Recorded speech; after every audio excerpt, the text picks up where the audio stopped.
So question what starts with what economic systems the each country is. My two countries will be North Korea and America.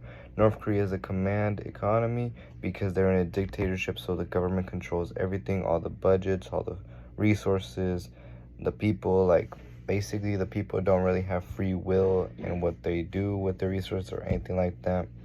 So it controls everything, sets the prices in the market, controls the market completely. While the USA is more of a mixed market. So while the government has limited control, most of it is the free market ideologies. So like companies, people, they all have free choice, free decisions on what they want to do with their resources, and the government will only intervene if absolutely necessary. Like if the market's falling or GPU is like falling, anything like that, then the government will step in and do what's necessary to like make sure the economy is doing good. But for the most part, it's very free market. Government doesn't really intervene too much. And how they use and who owns the resources. North Korea, the government owns all the resources for the most part. Anything important, anything of value, the government will decide how to disperse it. They make national economic plans on how is they choose to best allocate their resources, and a lot of that is to their military. And honestly, they struggle a lot with the poorer districts because they don't really give them enough resources, so a lot of people there live in poverty. And because of dictatorship, I mean, they can't really do anything about it. They have no power over how to change that, honestly. While the USA, some things are owned by the government, some are owned by corporations, some are owned by private individuals. So in that aspect, a lot of people have like their own free will on how to use those resources. Companies have like shareholders who will help decide how to use their resources. And even the government has their own resources that they could choose to use. Like when they try to give out money to those in need, that's using their resources for the community. So there's a lot more diversity in how resources are used and a lot more free will if you think about it. While for 3 of how strong is their economy, if you think about it, North Korea, from what I read, is not a very strong economy. They've struggled with food shortages in the past simply because they don't trade. They're basically doing it on one player mode. Like it's just the country, and that's based. They don't really trade. They're not really friendly with other countries. It's hard to even get data about them because they're so private. They don't like sharing information with anybody else. And I mean, this could lead to them missing out on resources, new tech, stuff like that. Like little things that most people would be like, okay, I'll just trade with you, and so I can have the resource too. They're not really good traders, so it leads to their economy being weak. But we don't really know too much in detail just because they're not sharing it as much as like we share how our economy is doing.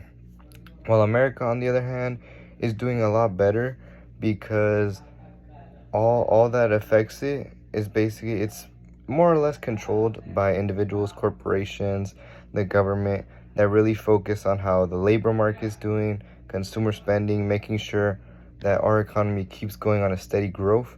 The last time our economy wasn't doing so good was back during COVID, but ever since COVID ending, it's been on a steady increase. And I mean, hopefully it keeps going as long as the government keeps an eye on it, making sure that it keeps growing. I mean, I'm sure our economy will keep doing good as it has been since COVID.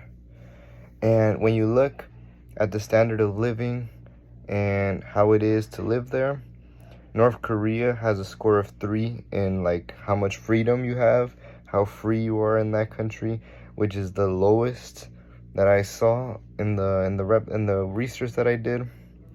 So I mean, they literally have like no control. Even their internet access is like monitored, and they can't go on like normal sites that we are able to. And of course, like I stated before, their poverty is super bad. Like a lot of the lower class citizens suffer from severe poverty. They are not given enough resources by the government because the government chooses to allocate those resources they do have to the higher wealth, to their military, not to their lower class citizens, which can lead to a really bad standard of living if you aren't like up there high class like government. While America, the standard of living from what was like about 70, which is pretty good. It's one of the highest that I saw I think the average was like about 59, like the average in all the countries. So I mean, we're above the average of freedom. I mean, honestly, here everybody could do anything for the most part. If you want to be an astronaut, you could go to university, you could learn it. A lot of people have a lot of free will to go out and pursue their dreams, which in other countries that is not possible. Honestly, if you're like a woman in certain countries, you'll be discriminated against. You don't have the same rights as a man, or even other countries have more racist discrimination and just not the same opportunities that we do here in America. So because of that, America is seen as a very good place to live, and you actually get a lot of freedom from living here. Or, you get to choose what you want to do. And I mean, even if you are in poverty, the government does help you, like food stamps. There's certain programs you could apply for that will help you even if you are low poverty. So I mean, obviously America would be the better place to live in between America and North Korea. But that's about it.